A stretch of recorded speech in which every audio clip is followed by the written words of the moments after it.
پر محمد وآل محمد صلوات۔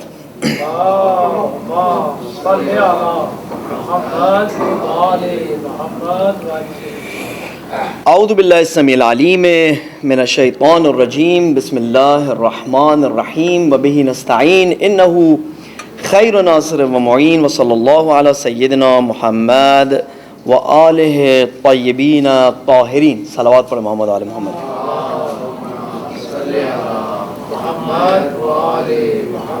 واللعنۃ الدائمۃ علی اعدائہم اجمعین من الآن الی قیام یوم الدین۔ اما بعد، عزیزان گرامی، سامعین محترم، عظیم پروردگار متعال کے مہینے میں، ماہ مبارک رمضان میں، پروردگار متعال کے عظیم الشان مہمان، آپ کی خدمت میں سلام عرض کرتا ہوں۔ امید ہے کہ یہ جو 15 دن تقریباً اس مہینے کے گزر گئے، اس میں ہم نے کم سے کم آدھی سے آدھی ان خیر و برکتوں کو حاصل کر لیا ہو کہ جس کو پروردگار متعال نے ہمارے لیے خاص لکھا ہوا تھا اس مہینے میں، کہ اگر یہ میرا بندہ میرے در پر آئے گا اور محنت کرے گا تو بہت ساری بخششوں کے ساتھ، بہت ساری چشم پوشیوں کے ساتھ میں ان نعمتوں کو اسے عطا کروں گا کہ جو اس کی زندگی کے اگلے مرحلے میں کام آئے گی۔ ہم نے آپ سے عرض کیا تھا کہ ماہ مبارک رمضان ایک رینڈم مہینہ نہیں ہے، کوئی بھی دن ایسا نہیں کہ جو رینڈم ہو۔ ہر دن پروردگار متعال کے ساتھ ایک ایسی اپرچونٹی لے کر آتا ہے کہ اگر ہم اس اپرچونٹی کو ہاتھ سے جانے دیں تو اگلے دنوں میں ہمیں وہ فائدہ نہیں ملے گا، کہ جو اگر ہم اس اپرچونٹی کو حاصل کرتے تو فائدہ ملتا ہے۔ بالکل جیسے کمائی کا معاملہ ہے، اسی طرح سے اگر آج کی کمائی میں نے چھوڑ دی تو کل میرے پاس اتنی مال و دولت نہیں ہوگی جتنی آج کی کمائی اگر میں لے لیتا تو ہوتی۔ اسی طریقے سے یہ ماہ مبارک رمضان اگرچہ تمام دوسرے ماہ مبارک رمضانوں کی طرح ہے، لیکن قضاء و قدر الہی سے، جو مناجات شعبانیہ میں بھی جنہوں نے اس کے شرح و ترجمے کو جن کی خدمت میں نے پیش کیا تھا، کہا تھا کہ قضاء و قدر الہی سے خاص اپرچونٹی کو لے کر آتا ہے یہ مہینہ۔ اس اپرچونٹی کو اگر حاصل کر لیا تو اگلے ماہ مبارک رمضان میں مزید بہتر تلاش و کوشش و محنت کے ساتھ عبودیت کے منزلوں میں آگے بڑھ سکیں گے۔ اکثر سوال پیش آتا ہے کہ عبودیت کی منزلیں کیا ہیں؟ انشاءاللہ آج جو گفتگو ہوگی تو اس میں ہمارے لیے چیزیں اور زیادہ مزید واضح ہوں گی۔ سب سے پہلے ہم شروع کرتے ہیں دعائے افتتاح کی ان جملات سے جس میں ہم اہل بیت علیہم السلام کے اوپر صلوات پڑھتے ہیں اور سلام کرتے ہیں انہیں۔ اللہم صلی علی محمد عبدک و رسولک سے یہ شروع ہوتا ہے۔ حضور اکرم صلی اللہ علیہ وآلہ وسلم، شہزادی کونین، صلوات پڑھیں محمد علیہ، شہزادی کونین اور تمام 14 معصومین علیہم السلام کو جب ہم سلام پیش کرتے ہیں، اپنے عقیدت کا ان سے جب اظہار کرتے ہیں، تو اس کے بعد امام وقت کے جب نام پر پہنچتے ہیں تو وہاں پر ہم پروردگار متعال سے خاص گفتگو کو آغاز کرتے ہیں۔ ہم کہتے ہیں کہ اللہم وصلی علی ولی امرک القائم، پروردگارہ تو خاص درود و سلام اپنے ولی امر کی جانب ہمارا بھیج، جو کہ اس وقت زندہ ہیں، دیکھ رہے ہیں ہمیں۔ والعدل المنتظر، یہ وہی عدل ہے، یہ وہی عدل کو قائم کرنے والا ہے۔ عربی میں جب مبالغہ کرنا ہوتا ہے کسی کو تو اس صفت کو مصدر بنا کے اس کے نام کی جگہ لے آتے ہیں۔ ہم کہتے ہیں کہ وہ عدل ہے، وہ خود ہی عدل کا پیکر ہے۔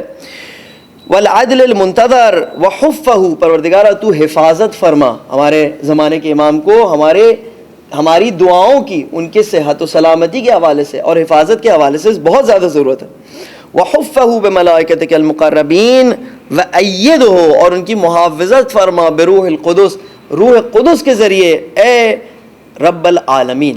دیکھیں یہاں پر ایک کچھ عرصے پہلے مسئلہ پیش آیا تھا کہ اگر یہ لائٹ چل سکے تو اچھا ہوگا، مجھے بھی دیکھنے میں آسانی ہوتی ہے اور شاید ویڈیو میں بھی بہتری ہے۔ Okay, no problem. صلوات پر محمد آل محمد۔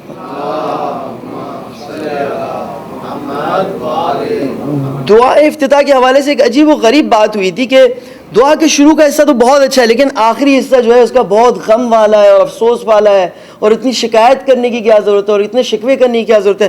البتہ یہ جو فلسطین کی جو جنگ ہوئی تھی 1.5 سالہ، اس سے پہلے جنہوں نے یہ کہا تھا، اس سے پہلے کہا تھا، میں واقعاً امید رکھتا ہوں کہ انسانیت کے اس عظیم ترین قتل عام کو دیکھ کر اب ان کے نظر میں کوئی فرق آیا ہوگا، اب ان کی سمجھ میں کوئی فرق آیا ہوگا۔ اگرچہ کہ میری بھی سمجھ اتنی پکی نہیں تھی، میرے لیے بہت ساری چیزیں اب انسانیت کے قتل عام کو دیکھنے کے بعد واضح ہوئیں۔ اور میں نے آپ سے عرض کیا ہے کہ اس دنیا کو جو اس آخرت کی جو آخرت کے لیے زمین سمجھتا ہے کہ جس میں کھیتی باڑی کرنی ہے اور کچھ اگانا اور آخرت میں حاصل کرنا ہے، تو وہ دنیا میں جب قتل عام ہو رہا ہو تو وہ اپنی آنکھوں کو بند نہیں کر سکتا. اگر بند کر سکتا ہے تو یا تو اللہ نے اس کو ایک خاص عظمت اور کسی خاص مرتبے سے نوازا ہے، یا تو اس کا بالکل برعکس ہے.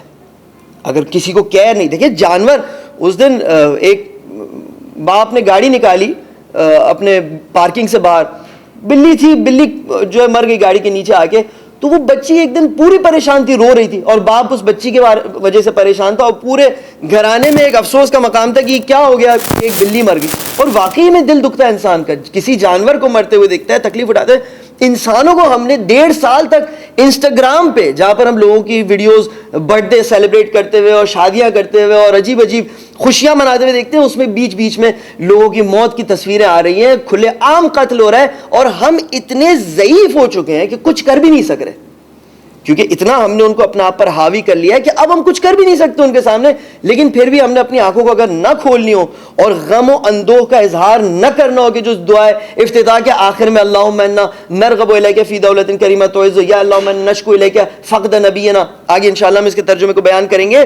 تو پھر میں اس سے زیادہ کچھ نہیں کہہ سکتا، اور میری سمجھ جو ہے اس سے بہت ہی قاصر ہے کہ میں جان سکوں کہ کیا کہنا چاہ رہے ہیں. لیکن بہرحال یہ دعا کا وہ حصہ ہے کہ جب اب آپ اس دنیا میں جس کی بھیانک چہرے کو اب آپ نے دیکھ لیا ہے، تب آپ جب یہ دعا کے آخری کا حصہ پڑھیں گے تو آپ کو سکون آئے گا اور آپ اپنے آپ کو پوری طرح اس دعا کے حصے سے ریلیٹ کر سکیں گے. صلوات پڑھیں محمد و آل محمد پر.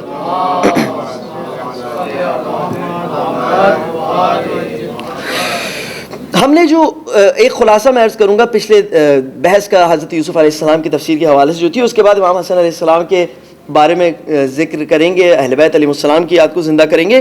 سب سے پہلے ہم نے نقطہ عرض کیا آپ کے بارے میں کہ ایک پیٹرن ہے کہ جس میں اولیاء الہی علیہ السلام، انبیاء علیہ السلام جب کسی راستے پر، جب اللہ سبحانہ وتعالیٰ کے راستے پر قدم اٹھاتے ہوئے کسی ایسے مشکل کا شکار ہوتے ہیں کہ پھر اس کے بعد یہ مشکل عروج پر پہنچ جاتی ہے، تو وہاں پر اللہ سبحانہ وتعالیٰ کی پرسنل امداد اور ڈائریکشنز ان کے شامل حال ہوتی ہیں. اس میں ہم نے حضرت ابراہیم علیہ السلام کا ذکر کیا، حضرت مریم سلام اللہ علیہ کا ذکر کیا، حضرت موسیٰ علیہ السلام کا ذکر کیا، اور ہمارے سورے میں حضرت یوسف علیہ السلام اس کی بہت واضح مثال تھے. تو یہ، اور اس کے بعد ہم نے ایک سوال بھی آپ کی خدمت میں پیش کیا کہ کیا ایسا ہو سکتا ہے کہ ہمارے لیے بھی ایسی امداد شامل حال ہو جب ہم پروردگار متعال کے راستے میں قدم رکھیں.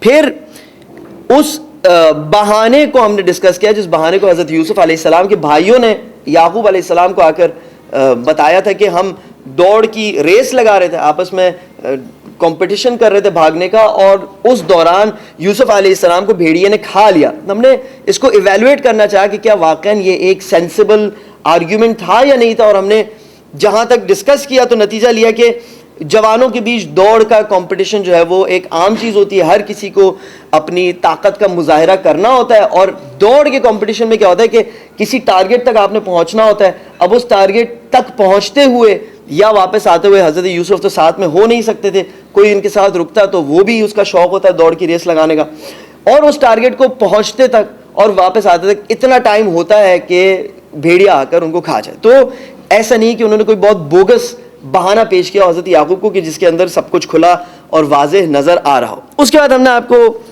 بتایا کہ کس طرح دنیا ایک انسان کو جو اللہ سبحانہ و تعالیٰ کا خالص بندہ ہے چاہتی ہے کہ اپنی طرف سے اپنی بنائی ہوئی حقیقتوں کو، داستانوں کو حقیقت کی صورت میں پیش کرے. دنیا اپنے حقیقت کا ورژن پیش کرنا چاہتی ہے حضرت یعقوب علیہ السلام کو کہ اب آپ کے بیٹے جا چکے ہیں، اور حضرت یعقوب علیہ السلام کو اس بات پر مجبور کرنا چاہتی کہ وہ اپنے ایموشنز اس دنیا کے حوالے کریں اور اب وہ ان چیزوں سے محبت کریں جن کا یہ انہیں کہہ رہے ہیں. لیکن حضرت یعقوب علیہ السلام اللہ سبحانہ و تعالیٰ کی مدد سے اور اللہ سبحانہ و تعالیٰ کی امداد سے اس بات پر ریزسٹ کرتے ہیں. اور ہمیں بھی چاہیے کہ اگر ہم چاہتے ہیں کہ دنیا کی بنی بنائی ہوئی ورژنز حقیقتوں کی ہمیں نہیں نظر آئے بلکہ ہم نور خدا سے دیکھیں، تو اس کتاب الہی پر ہم بھروسہ کریں، اس کے ساتھ مانوس ہوں. جتنا ہم اس کتاب کے ساتھ مانوس ہوں گے اتنا ہمیں حقیقتیں ویسی نظر آئیں گی کہ جیسی اس دنیا میں موجود ہوتی ہیں. صلوات پڑھیں محمد و آل محمد پر.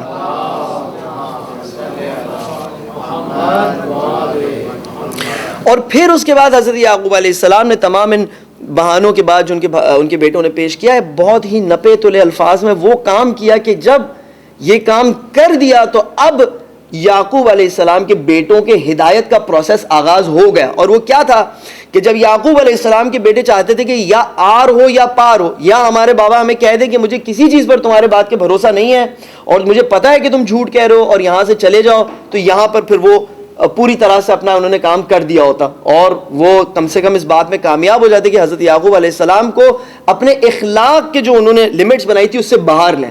یا تو وہ یعقوب علیہ السلام فرماتے کہ بالکل تم درست کہہ رہے ہو, میں اس بات کو مانتا ہوں, تم میرے بیٹوں, میں کیسے تم پر شک کر سکتا ہوں. تو یہاں پر ان کے دل سے وہ گلٹ نکل جاتی, وہ اضطراب, وہ ٹینشن نکل جاتی, اور وہ پھر ریلیو ہو جاتی کہ جو ہم نے کام کرنا تھا وہ کر دیا. لیکن حضرت یعقوب علیہ السلام نے نپت الالفاظ میں ایسے جملے بیان کیے, فصبر جمیل واللہ المستعان علی ما تصفون. جو کچھ کہا اس سے یہ ثابت ہوا, بل سولت لکم انفسکم امرا سے شروع کیا, فصبر جمیل واللہ المستعان علی ما تصفون. اس سے حضرت یعقوب علیہ السلام نے اب ان کے دلوں کو ایک تشویش اور اضطراب کی حالت میں پوری طرح سے منتقل کر دیا, کیونکہ اب وہ یہ نہیں پوچھ سکتے کہ اچھا یہ تو بتائیں آپ کے ان جملوں سے ہم کیا سمجھیں, کہ آپ نے ہم پر بھروسہ کر لیا ہے یا آپ سمجھتے ہم جھوٹ کہہ رہے ہیں. اب کچھ بھی نہیں کر سکتے یہ لوگ, کیونکہ یعقوب علیہ السلام نے اتنی خوبصورتی سے جو جملہ فرمایا ہے اس کے بعد ان کے اوپر لاک لگ گیا ہے کہ اگر وہ کچھ پوچھیں گے, سوال کریں گے, تو اس کا مطلب ان کے دل میں چور ہے, اور اگر نہیں پوچھتے تو وہ ہمیشہ اس پریشانی میں رہیں گے کہ یعقوب علیہ السلام نے ان کے بات پر بھروسہ کیا یا نہیں کیا. یہ پچھلی گفتگو کا, کیونکہ اینڈ میں تھوڑا سا مجھے لگ رہا تھا کہ توجہ ڈسٹرب ہو رہی ہے مختلف چیزوں کی وجہ سے, میں نے کہا ایک دفعہ خلاصہ بیان کروں. صلوات پڑھیں محمد و آل محمد پر.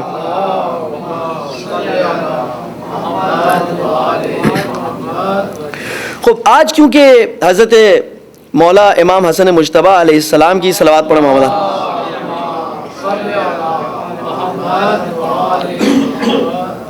ہمارے دوسرے امام کی جو ولادت باسعادت ہے, تو ہم کچھ عرائض کوشش کریں گے ان کے حوالے سے آپ کی خدمت میں پیش کریں. یہ پہلے پھول ہیں اس باغ کے کہ جس باغ کو مولا علی علیہ السلام اور شہزادی کونین سلام اللہ علیہ نے قائم کیا اپنے گھرانے میں.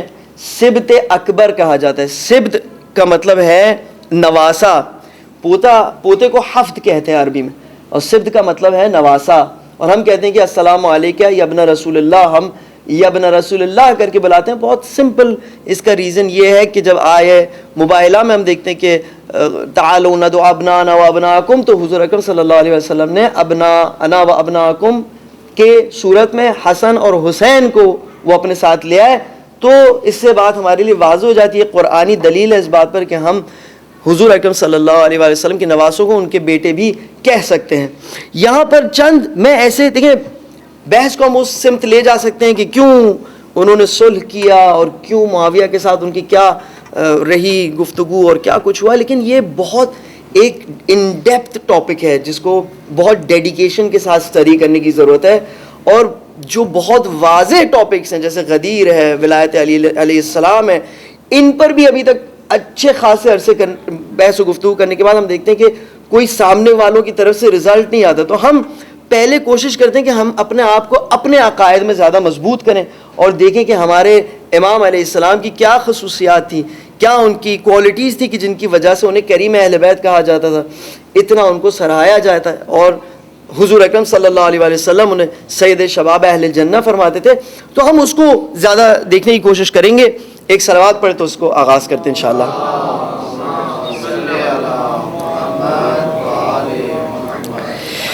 سن 3 ہجری میں 15 شعبان کو اس پھول کی رسول اکرم صلی اللہ علیہ وسلم کے گھرانے میں آمد ہوئی, اور تاریخ میں لکھا گیا ہے کہ عجیب و غریب فضائل ان کے بیان ہوئے ہیں, اور واقعاً عجیب و غریب فضائل ہیں.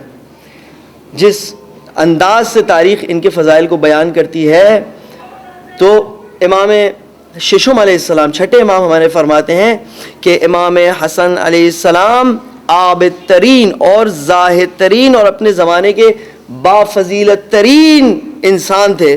اور دیکھیں کیا بیان کرتے ہیں فضیلت کے لیے.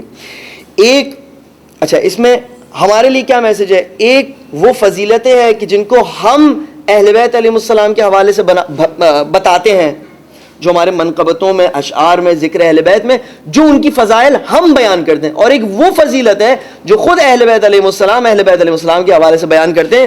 تو یہاں پر وہ فرماتے ہیں کہ جیسے ہی موت کی یاد اور قیامت کی یاد انہیں دلائی جاتی تھی, تو تو وہ گریہ کرتے ہوئے بے حال ہو جایا کرتے تھے. یہ شرف ہے جو چھٹے امام اپنے آبا و اجداد کے لیے گنواتے ہیں. ان کے شرف ابھی تک یہی ہے. ہمارے یہاں شاید مختلف وجوہات کی وجہ سے اس معاملے میں ہم بالکل بے توجہ ہو چکے ہیں کہ قیامت کے بارے میں اگر گفتگو ہوتی ہے تو ہمارے اندر کیا تبدیلی آنی چاہیے, یا قرآن مجید پڑھتے ہوئے اگر قیامت کی کسی آیت کو تلاوت کرتے تو ہمارے اندر کیا تبدیلی آنی چاہیے. میں نے آپ سے عرض کیا تھا اقرار کم ترین وہ چیزیں جو ہم پروردگار متعال کے در پر لے جا سکتے ہیں. اس کے بعد ایک خوبصورت واقعہ, چند خوبصورت واقعے میں ان کی زندگی آپ کی خدمت میں عرض کرتا ہوں. ایک وہ واقعہ کہ جس میں ایک کنیز نے انہیں ایک گلدستہ, ایک خوبصورت پھولوں کا گلدستہ ہدیے کے طور پر پیش کیا. تو امام علیہ السلام نے جب اس گلدستے کو قبول کیا تو اس کے بعد کہا کہ اے کنیز میں تمہیں اللہ کی راہ میں آزاد کرتا ہوں. تو پوچھنے والے نے پوچھا کہ امام آزاد کرنے کی کیا ضرورت ہے؟ آپ دیکھیں پہلا جملہ, کیونکہ پروردگار متعال نے ہمیں یہ تربیت دی ہے. ٹھیک ہے, پہلا جواب ان کا یہ تھا کیونکہ پروردگار نے ہماری ایسی تربیت کی ہے. کیا کریں امام, آپ کی تربیت کیا تھی؟ تو امام علیہ السلام اس آیت کی تلاوت فرماتے ہیں وَإِذَا حُيِّيتُم بِتَحِيَّةٍ فَحَيُّوا بِأَحْسَنَ مِنْهَا, جب تمہیں کوئی تحفہ پیش کرے, سلام پیش کرے, تو تم جب اسے ریٹرن کرو تو اس سے بہتر چیز اسے ریٹرن کرو.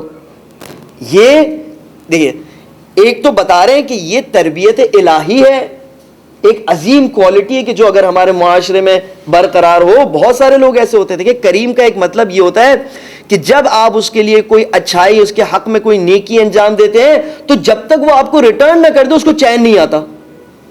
بہت سارے لوگ ایسے ہوتے ہیں.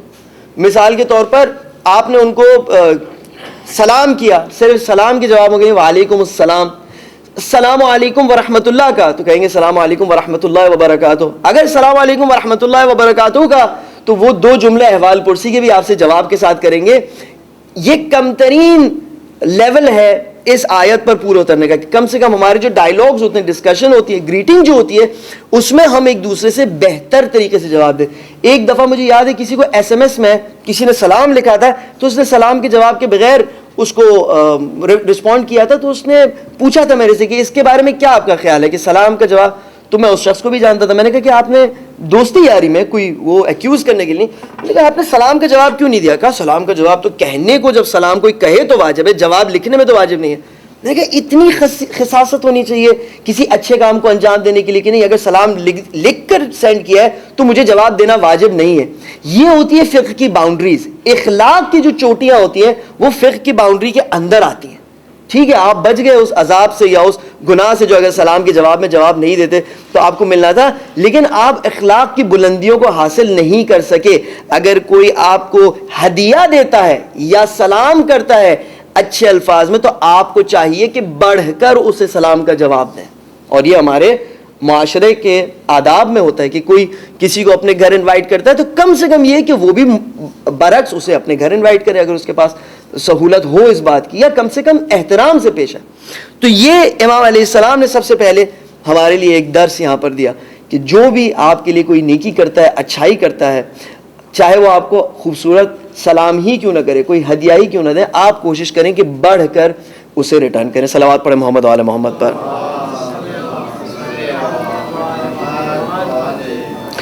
3 دفعہ امام علیہ السلام نے جو کچھ ان کے پاس تھا اسے تقسیم کر کے 2 حصوں میں تقسیم کر کے اللہ سبحانہ و تعالیٰ کی راہ میں بخش دیا. 3 دفعہ. دیکھیے بہت بڑی بات ہے. نہیں, اہل بیت علیہ السلام کو ہم ان مناقب سے اور ان خوبیوں سے جانیں کہ جو خود اہل بیت اپنے بارے میں بیان کرتے ہیں, اپنے آبا و اجداد کے بارے میں بیان کرتے ہیں. ایک شخص آتا ہے شام سے, امیر شام کے تمام پروپیگنڈا کے تاثیر میں, وہ جب مدینہ آتا ہے امام حسن علیہ السلام کو جیسے ہی دیکھتا ہے تو برا بلا اور غلط الفاظ کا استعمال کرنا شروع کرتا ہے. اور امام حسن علیہ السلام کو جو کچھ کہہ سکتا ہے وہ اپنے زبان سے کہتا ہے. اب یہاں پر امام حسن علیہ السلام سن رہے ہیں کہ وہ کہہ کیا رہے ہیں. اب دیکھیں اس بات کو نوٹ کریں کہ ایک دفعہ میں یہاں پر بیٹھا ہوا ہوں, ایک شخص میرے پاس آتا ہے اور وہ مجھے برا بلا کہتا ہے. مجھے پتا ہے کہ اس کے پاس انسٹاگرام کا ایک بہت بڑا پیج ہے یا اس کا ایک بہت بڑا ادارہ ہے. اب اگر میں نے اس شخص کو متاثر کر دیا اپنے اخلاق سے تو پھر یہ جو واہ واہ کرے گا تو پورے اس کے آڈینس میں میری واہ واہ ہو جائے گی. ٹھیک ہے نا, میں آپ کو ایک بات بتا رہا ہوں. لیکن یہ شخص جو شام سے آ کے امام حسن علیہ السلام کو ملتے ہی اس طرح برا بلا کہنا شروع ہو جاتا ہے, تو آپ اپنے اطراف کے لوگوں سے سمجھ سکتے ہیں کہ اس کی کوئی ویلیو نہیں ہوگی. ورنہ کوئی بھی جو تھوڑا بھی خاندانی انسان ہو, ذرا بھی اس کے اندر مروت ہو, جو بھی ہو, کسی بھی کیٹیگری کا ہو, لیکن جب اس کے اندر ذرا بھی آداب معاشرت ہوتی تو اس طرح سے آگے کسی کو گالم گلوچ شروع نہیں کر دیتا. بس یہ جو شخص ہے یہ ایسا شخص ہے کہ جو معاشرے کے بہت ہی پست طبقے سے تعلق رکھتا ہے, شاید اس کا کوئی پوچھنے والا بھی نہ ہو. یعنی اس کے لیے اتنا ہی کافی ہوگا کہ اگر امام حسن علیہ السلام مڑ کے سے کوئی جواب ہی نہ دے, تب بھی اس کے لیے بہت بڑی بات ہوگی مجھے جواب نہیں دیا. لیکن اب آپ دیکھیں کہ امام صلی اللہ علیہ السلام کا کیا برتاؤ اس شخص کے ساتھ, کہ جس کی ہمارے معاشرے میں شاید ہمارے نظر میں کسی قسم کی حیثیت نہ ہو, لیکن اللہ سبحانہ و تعالی جسے شہرت بخشنا چاہتا ہے, جس کے اچھے کاموں کو لوگوں کے لیے نمونہ عمل بنانا چاہتا ہے, تو پھر اللہ سبحانہ و تعالی کو کوئی نہیں روک سکتا, چاہے وہ کسی بند کمرے میں ہی کیوں نہ انجام پائے. یہاں پر امام علیہ السلام فرماتے ہیں کہ سب سے پہلے مسکراتے ہیں اس کے اس گفتگو کے بعد, اور پھر اسے سلام کرتے ہیں, اور پھر پہلا جملہ یہ کہتے ہیں. دیکھیں سائیکالوجی یہ ہے کہ اس شخص نے اگر واقعاً برا بلا امام علیہ السلام کو کہا ہو تو ہو سکتا ہے کہ اب وہ پھنس جائے کہ میں نے اتنی بری بات کی ہے, میں کیا ریزننگ دوں, کیا بہانہ پیش کروں, حتیٰ اگر مجھے پلٹنا بھی ہو تو میں کیا بہانہ پیش کروں. تو امام خود اسے بہانہ دے رہے ہیں. یاد ہے حضرت یعقوب علیہ السلام بہانہ دیا تھا انہوں نے اپنے بیٹوں کو, یا امام علیہ السلام بہانہ دے رہے ہیں کہ ہو سکتا ہے تم نے کسی غلط شخص کو سمجھ لیا ہے, جو تم سمجھ رہے ہو وہ میں نہیں ہوں. سب سے پہلے تو یہ بات فرمائی, اور پھر کہا اس بات پہ پریشان نہیں ہو, تم نے اگر غلطی بھی کی ہے تو ہم تمہیں بخش دیں گے, تمہیں معافی بھی مانگنے کی ضرورت نہیں ہے. پھر فرماتے ہیں اگر کوئی چیز چاہیے تو بولو, ہم تمہیں وہ چیز دیں گے. اگر کسی چیز سے ناراحت ہو تو ہم بتاؤ, ہم تمہاری گائیڈنس کریں گے, ہم تمہاری الجھن کو, ناراحتی کو دور کریں گے. پھر فرمایا اگر کوئی ایسی چیز ہے, کوئی تمہارا سامان ہے جو تم پر بوجھ بنا ہوا ہے, تو ہم اسے تمہارے لیے سنبھال لیں گے. پھر کہتے کہ اگر بھوکے ہو, اگر پیاسے ہو تو تم ہمارے پاس آؤ, ہمارے مہمان بنو. اور پھر ایک جملہ فرماتے, کہتے اگر ہمارے گھر پہ آ کے تم ہمارے مہمان بن جاؤ تو پھر تمہاری یہ ساری مشکلات حل ہو جائیں گی, اور اس سے کہیں گنا بڑھ کے تمہیں ملے گا.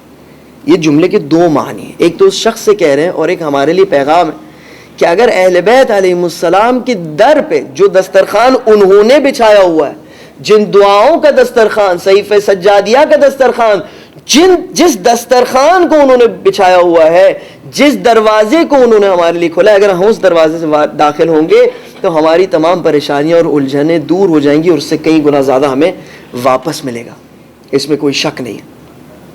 کہتے ہیں کہ وہ شخص منقلب ہوا, اس نے گریہ کیا اور امام حسن علیہ السلام سے کہا خدا کی قسم تم سے زیادہ کوئی لائق نہیں ہے رسول خدا صلی اللہ علیہ وسلم کی خلافت کے لیے, اور اللہ یعلم حیث یجعل اعلم حیث یجعل رسالتہ, کہ اللہ بہتر جانتا ہے کہ اپنے رسالت کے نور کو کس گھرانے میں قرار دے. صلوات پڑھے محمد آل محمد.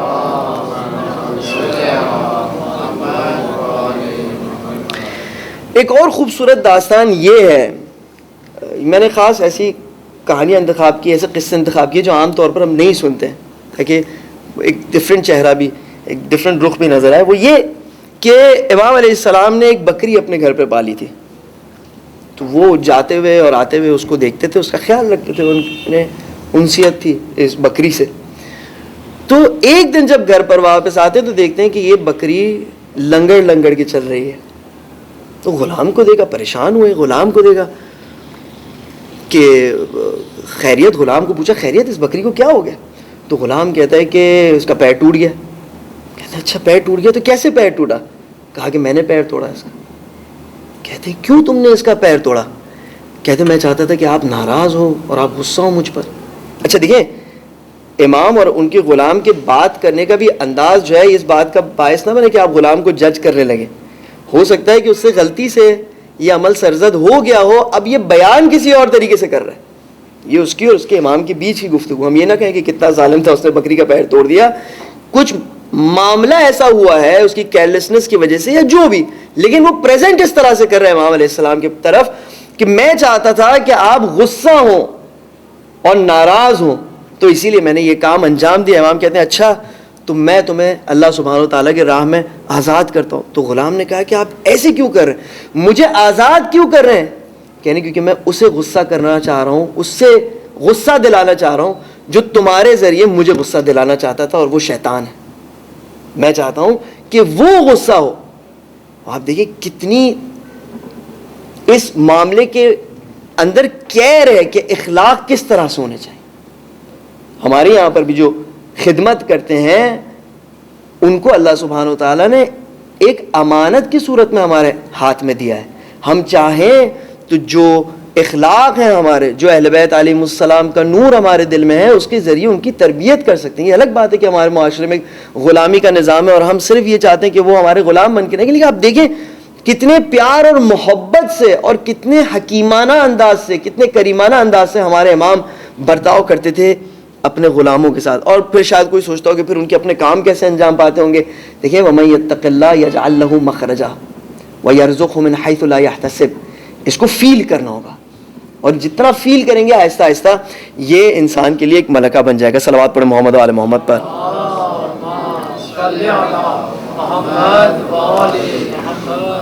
اسی طرح تاریخ میں آیا کہ مدینے کی جو مارکیٹ تھی وہاں پر جو دکانیں تھیں تو پانی کا انتظام ایسے ہوتا تھا کہ سکا پانی لے کر گھومتے تھے. سکا یعنی جو پانی پلاتے ہیں, اور وہ پانی کے گلاس بیچتے تھے, وہ پانی پیتے تھے دکاندار اور پیسہ اس کو دیتے تھے اور وہ چلا جاتا تھا. تو کہتے ہیں دن میں ایک ایسا وقت آتا تھا کہ کچھ دیر کے لیے کوئی سکا کہیں نہیں نظر آتا تھا, اور گرمیوں میں لوگ پریشان ہوتے تھے کہ پانی پلانے والے کہاں چلے گئے. چند دفعہ کئی دفعہ جب یہ مسئلہ پیش آیا تو تحقیق کی. جب تحقیق کی تو پتہ چلا کہ حسن ابن علی ابن ابی طالب کا یہ قرآن پڑھنے کا وقت ہے, اور جب سکا اس گلی سے گزرتے ہیں جہاں پر امام علیہ السلام کا گھر ہے تو وہ سب چھوڑ چھاڑ کر بے خود ہو کر بیٹھ جاتے ہیں صرف سننے کے لیے کہ امام علیہ السلام تلاوت قرآن کیسے فرما رہے ہیں. دیکھیں عظمت ہے. جب دل میں پاکی ہو, نور ہو, جب اہل بیت علیہ السلام کے گھرانے کے چشم و چراغ ہو, تو قرآن مجید کے تلاوت کا یہ انداز ہوتا ہے کہ جو پانی دینے والے ہوتے ہیں وہ اپنی روزی روٹی چھوڑ کر ان کے در پر بیٹھ جاتے ہیں کہ ہم صرف یہ سننا چاہتے ہیں کہ آپ کس طرح قرآن مجید کی تلاوت کرتے ہیں. ایک اور بات بھی بڑی مشہور ہے کہ بہت خوبصورت چہرہ تھا ان کا. کبھی اگر ان سے کسی کو کوئی کام ہوتا تھا تو اگر وہ دروازے پر آ کے اس سے گفتگو کرتے تھے تو لوگ جمع ہو کر کھڑے ہو کر دیکھنا شروع ہو جاتے تھے کہ یہ کون سا نور ہے. نبی کا نور ان کے چہرے سے چمکتا ہوا نظر آتا تھا. یہ تمام وہ فضائل ہیں جو امام حسن ابن علی علیہ السلام کے بارے میں ہم بیان کر سکتے ہیں, اور اگر اللہ نے چاہا تو یا تو ہم ان کے بیٹے, ان کے چشم و چراغ امام زمانہ علیہ السلام کے زمانے کو درک کریں. صلوات پڑھ محمد آل محمد. یا رجعت میں ہم ان کے ساتھ شامل ہوں اور ہم ان کے چہرے کو دیکھیں اور ان چیزوں کو ہم بذات خود درک کر سکیں. لیکن یہاں پر جو میں آپ کی خدمت میں ایک حدیث پیش کرنا چاہ رہا ہوں وہ ایک کمال کی حدیث ہے. وہ حدیث ہے کہ جس میں حضور اکرم صلی اللہ علیہ وآلہ وسلم خود, صلوات پڑھ محمد علیہ, حضور اکرم خود اپنے زبان مبارک سے ہمیں بتاتے ہیں کہ اہل بیت علیہ السلام کے محبت کے نتائج کیا ہیں. ایک حدیث میں آپ کی خدمت میں پیش کروں. قال رسول اللہ, یہ تمام سند چیک کرنے کے بعد, اور حدیث کے الفاظ بھی ایسے ہیں کہ آپ کو باقاعدہ اندازہ ہو جائے گا کہ یہ حضور اکرم کے سوا اور کوئی بیان نہیں کر سکتا, کیونکہ جو گڑھی ہوئی باتیں ہوتی ہیں اس میں ہمارے لیے اکثر کچھ نہیں ہوتا. ہمارے لیے صرف ایک خوش فہمی کا اسپیکٹ ہوتا ہے جس سے ہم اپنے آپ کو اچھا سمجھنے لگیں. لیکن اس حدیث کے تیور بتا رہے ہیں کہ کوئی جو ہمارا دل سوز ہے وہ ہماری گائیڈنس کے لیے اس حدیث کو بیان کر رہے ہیں. فرما رہے ہیں کہ من رزقہ اللہ حب الائمۃ من اہل بیتی فقد اصاب خیر الدنیا والآخرہ, جس کو بھی اللہ سبحانہ و تعالیٰ نے رزق کے طور پر ہمارے اہل بیت علیہ السلام کی محبت کو عنایت فرمایا تو بے شک اس کو دنیا اور آخرت کا خیر عطا ہوا ہے. فلا یشکن احد انہ فی الجنہ, اب شک نہ کرے ان میں سے کوئی بھی کہ وہ قطعاً جنت میں ہے, جانا نہیں ہے آلریڈی. حضور اکرم صلی اللہ علیہ وسلم آپ دیکھیں وہ بیان فرما رہے ہیں فإن فی حب اہل بیتی, بے شک میرے اہل بیت کے محبت میں 20 خصلتان 10 منها فی الدنیا و 10 منها فی الآخرہ, 20 خصوصیات ہیں, 20 خصلتیں ہیں کہ جن میں سے 10 اس دنیا میں ملتی ہیں، 10 آخرت میں ملتی ہیں. بس حضور اکرم اب وہ خصوصیات بیان کریں جو اہل بیت علیہ السلام کی محبت کے نتیجے میں ملتی ہیں. فرماتے ہیں یہ 20 ہے، 10 اس دنیا میں ملتی ہے، 10 آخرت میں. پھر فرماتے ہیں کہ وَأَمَّا الَّتِي فِي الدُّنْيَا، جو دنیا میں ملتی ہے انسان کو وہ کیا ہے؟ سب سے پہلے فَالزُّهْدُ، دنیا کے معاملے میں بے رغبتی. زہد یعنی کیا؟ اس کے اوپر ہم نے پوری ایک ڈسکشن کی تھی، جو سوال آیا تھا اس کے حوالے سے، کہ جب بچوں کو، اگر بچے یہاں پر لیکچر سننے آئے ہوں یا کوئی بھی ان کا کام ہو سیکھنے کے لیے آئے، لیکن اگر آپ ان کے بیچ کھلونے بانٹ دیں، کینڈیز بانٹ دیں، تو پوری طرح سے وہ آپ کو ڈسٹریکٹ ہوتے ہوئے نظر آئیں گے کہ اب ان کی توجہ صرف اس پر ہوگی کہ مقایسہ کریں کس کو کون سا ملا، کس کو کون سا ملا، مجھے یہ چاہیے، مجھے وہ چاہیے، پوری طرح ہدف کو بھلا کے اس کی طرف چلے جائیں گے.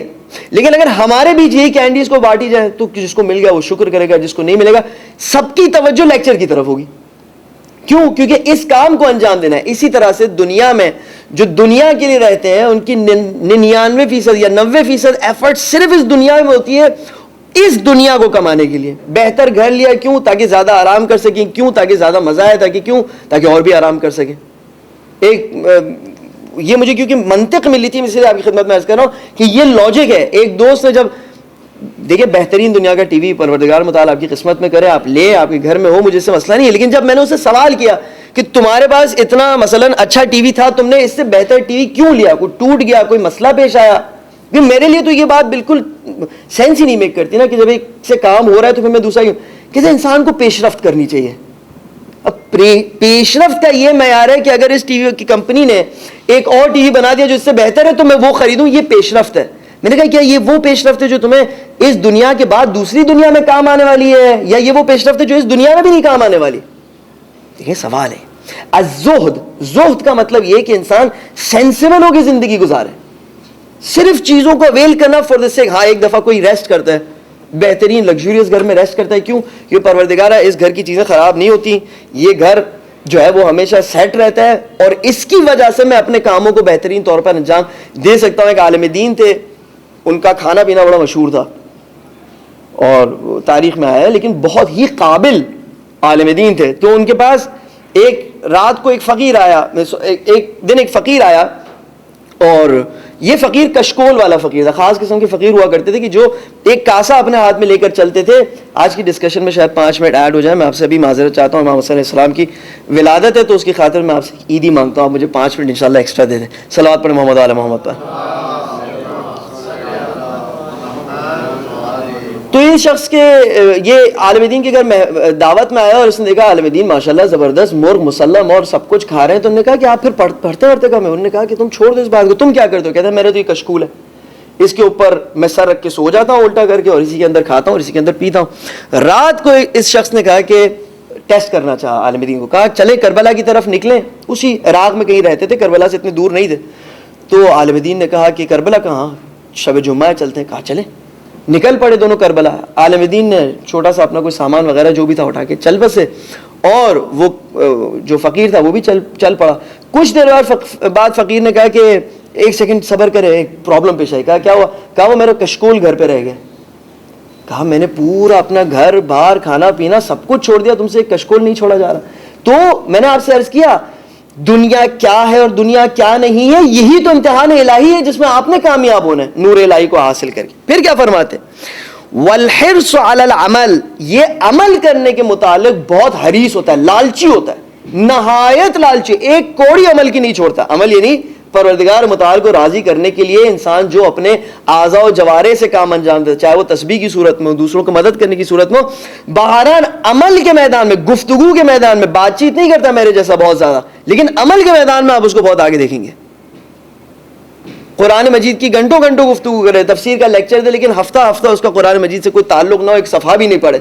خوب کام کرے اللہ کے دین کے پرچار کرنے کی، لیکن اس کو جب اس کا عمل دیکھا جائے تو اس عمل میں وہ خود جو کہتا وہ نہ کرتا.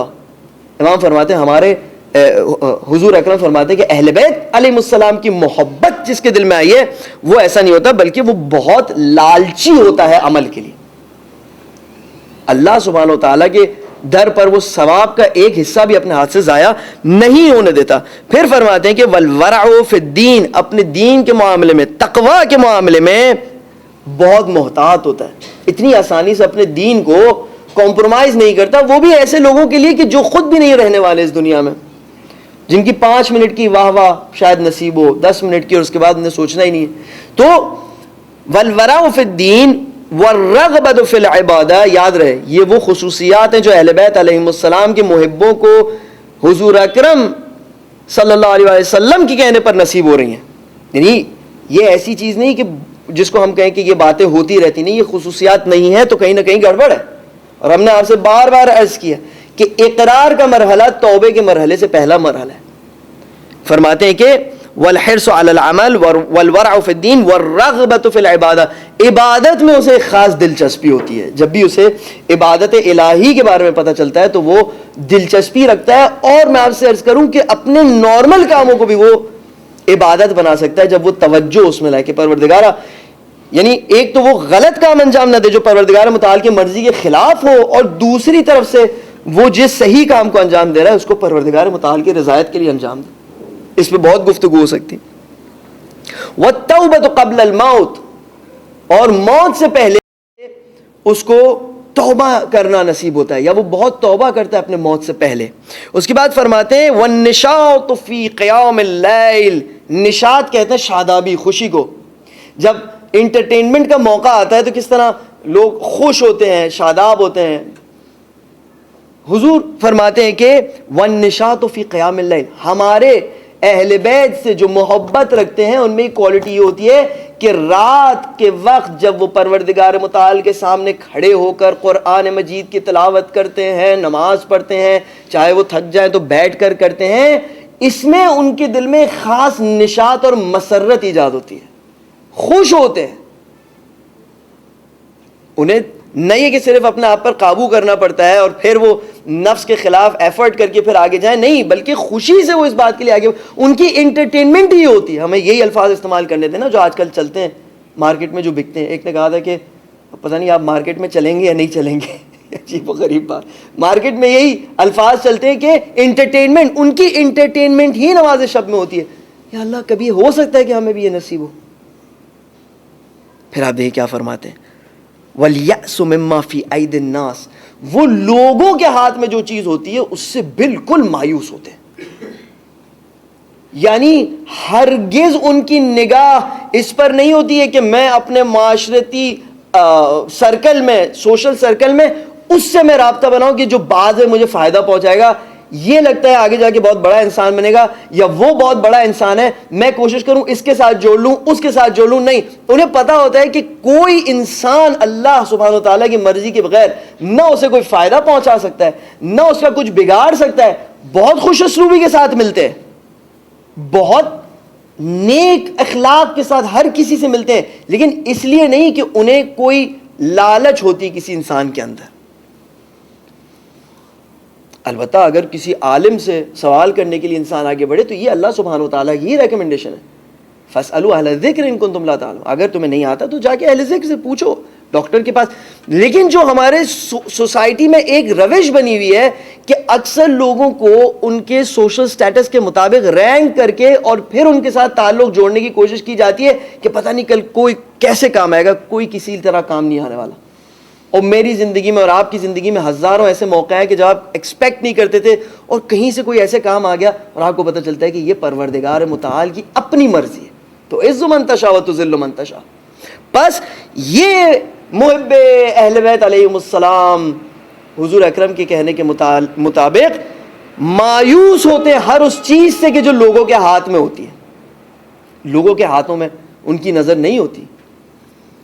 پھر کیا فرماتے ہیں کہ والحفظ لامر اللہ ونہیہ عز وجل، اللہ سبحانہ وتعالیٰ کے اوامر اور نواہی جو اس نے حکم دیا، جس چیز سے روکا ہے، اس پر خاص کر کے اہتمام کرتے ہیں. انہیں اس چیز کی کنسرن ہوتی ہے، کیونکہ جب لوگوں کے ہاتھ پہ نظر ہوگی تو لوگوں کے موڈ کی کنسرن ہوگی. آج کون کیا سننے کو پسند کرتا ہے تو میں اس طرح بات کروں، آج کون کیا دیکھنے کو پسند کرتا ہے میں اس طرح پہنوں، آج کون کیسے چاہتا ہے میں اس طرح چلوں. لیکن جب جب لوگوں سے نا امید ہوں گے تو بس ان کے مزاج کے مطابق کوئی کام نہیں کریں گے، بلکہ کنسرن کس چیز کا ہوگا؟ والحفظ لامر اللہ ونہیہ عز وجل، اللہ سبحانہ و تعالیٰ کے امر اور نہی کے اطاعت کرنے کا کنسرن ان کے دل میں ہوگا۔ والتاسعۃ، نویں چیز کیا ہے؟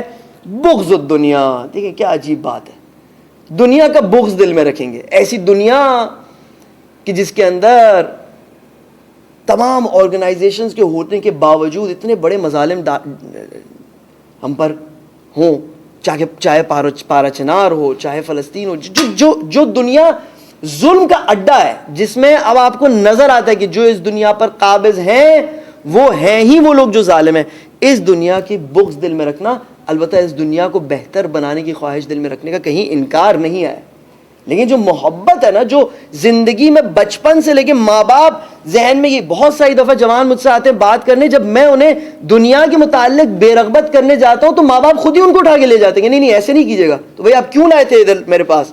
ہم چاہتے ہیں کہ آپ انہیں وہی بتائیں جو ہم چاہ رہے ہیں، بس ٹھیک ہے، پھر آپ اپنے دین پر ان کو چلانا چاہ رہے ہیں، آبا و اجداد کے دین پر چلانا چاہ رہے ہیں، تو آپ کو مبارک ہو۔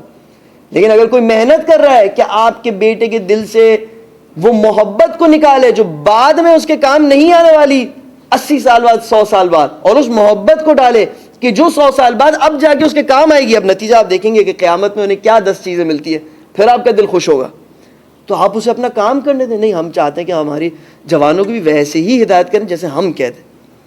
اب دیکھیں کیا، والعاشرۃ السخاء، اور 10ویں چیز یہ کہ وہ بہت سخی ہوتے ہیں۔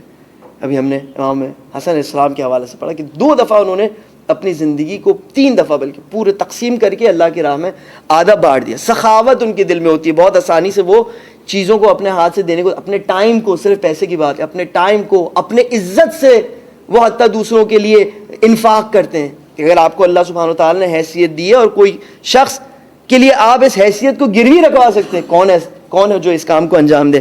وَأَمَّا الَّتِي فِي الْآخِرَةِ، دیکھیں اب آخرت میں اس کے بہانے کیا ملنے والا ہے۔ ہم اکثر ان چیزوں کو پڑھ لیتے ہیں، ان چیزوں کو بھول جاتے ہیں۔ آپ دیکھیے گا یہ وہی چیزیں جو ہمیں پتہ ہے کہ فَلَا يُنشَرُ لَهُ دِيوَانٌ، اللہ سبحانہ وتعالیٰ اس کے نام اعمال کوئی نہیں کھولے گا۔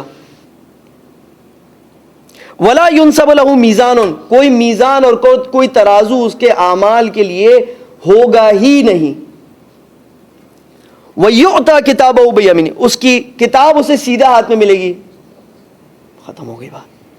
وَيُكْتَبُ لَهُ بَرَاءَةٌ مِّنَ النَّارِ، اور اس کے لیے آتش جہنم سے برات لکھ دی جائے گی۔ ظاہر ہے جب اس نے سارا کام ہی دنیا میں اس لیے کیا ہے محبت اہل بیت علیہم السلام کے ساتھ، تو وہ بھی تو پھر اسی طرح نوازیں گے نا، لیکن کس کو نوازیں گے؟ وَيَبْيَضُّ وَجْهُهُ، اس کا چہرہ سفید ہوگا۔ وَيُكْسَوْا مِنْ حُلَلِ الْجَنَّةِ، خوبصورت ترین جنت کے کپڑے اسے پہنائے جائیں گے۔ اب اہل بیت علیہ السلام کا مہمان آیا ہے، کہ شعر تھا نا کہ غسل میت نہ کہنا، میرے غسل کو اجل ملبوس کو مت کفن نام دو، میں چلا ہوں علی سے ملاقات کو۔ یہ چلا ہے علی سے ملاقات کو، جس نے دنیا میں علی کی طرح زندگی گزاری، علی کے نقش قدم پر چلتے چلتے کوشش کرتے ہوئے اس دنیا سے چلا گیا۔ وَيُكْسَى مِنْ حُلَلِ الْجَنَّةِ، جنت میں اس کے خوبصورت کپڑے اسے پہنائے جائیں گے۔ وَيَشْفَعُ فِي 100 مِنْ أَهْلِ بَيْتِهِ، اپنے خاندان کے 100 لوگوں کی شفاعت صرف یہ کر سکے گا شخص، اللہ سبحانہ تعالیٰ اسے اجازت دے گا کہ جاؤ اپنے خاندان میں سے 100 لوگوں کی تم شفاعت کرو۔ ہم نماز شب میں 40 مومنوں کے نام گنتے ہیں، وہاں پر ہمیں باقاعدہ انشاءاللہ اگر اللہ نے چاہا، اگر اہل بیت علیہ السلام کی نظر ہمارے شامل حال ہوئی تو 100 لوگوں کے ہم شفاعت کر سکیں گے۔ وَيُنظَرُ اللَّهُ عَزَّ وَجَلَّ إِلَيْهِ بِالرَّحْمَةِ، اللہ سبحانہ وتعالیٰ اس کی طرف رحمت سے نظر کرے گا، کیا چاہیے ہو۔ وَيَتَوَّجُ من تیجان الجنہ، اور اسے جنت میں ایک تاج پہنایا جائے گا۔ والعاشرۃ يدخل الجنۃ بغیر حساب، اور 10ویں بات یہ کہ بغیر کسی حساب کتاب کے جنت میں داخل ہوگا۔ فطوبى لمحبی اہل بیتی، پس مبارک ہو ان لوگوں کو جو کہ حقیقی معنی میں میرے اہل بیت علیہم السلام کے محب ہیں۔ اگر کوئی چاہے تو میں انشاءاللہ کوشش کروں گا اس حدیث کو SMS کے تھرو، زہرا اکیڈمی کے جو نمبر ہے اس کے تھرو میں سینڈ کروں۔ عجیب و غریب حدیث ہے، یہ حضور اکرم فرما رہے ہیں۔